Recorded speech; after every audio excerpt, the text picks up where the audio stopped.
Sir আসেন। অসময়ে কে এলো রে? স্যার আমি ঘন্টা। অসময় ঘন্টা বাজাবো নাকি আমি? স্যার একটা ফর্ম ফিল আপ করে দিন। কিসের ফর্ম রে? কি সব বলছে স্যার? ফর্ম ফিল আপ না করলে নাকি এই দেশে থাকতে দেবে না। কি করি বলুন তো স্যার? এত বড় ছেলে হয়ে একটা ফর্ম ফিল আপ করতে পারছিস না তুই? ইংরেজি তো, ইংরেজির দিনের বেলায় আমার ঠিক আসে না, রাত্রের বেলায় ঠিকঠাক হয়, বেশ মিক্স টিক্স করে ভালোই হয়।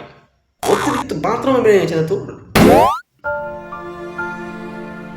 আমরা খুব গরিব স্যার, পড়াশোনা করার মতো টাকা ছিল না, কি করবো বলুন স্যার? আমার টিউশনে পয়সা মেরে তো বিড়ি সিগারেট ভালোই খেতিস, তো এরকমই তো হবে। আপনি জানেন স্যার, আমার বন্ধুর কাছ থেকে বই এনে পড়তাম, কিন্তু মনে থাকতো না বলে জল দিয়ে খেয়ে নিতাম বইগুলো। সে পাতা ছিঁড়ে ছিঁড়ে খেয়ে নিতাম যাতে মনে থাকে আমার।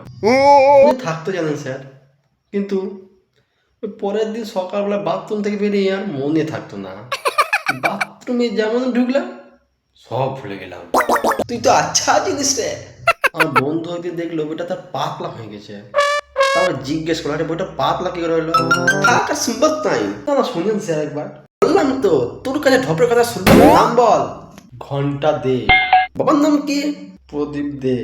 মায়ের নাম কি তোর? প্রার্থনা। তোমার নাম? অঞ্জলি দে। দাদুর নাম কি তোর?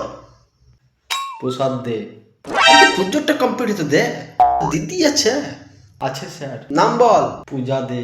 কোনটা করে পুজো করবো সেটাই ভাবছি। এই ফর্মে তো সব পুজোর সরঞ্জামই হাজির হয়ে গেলি।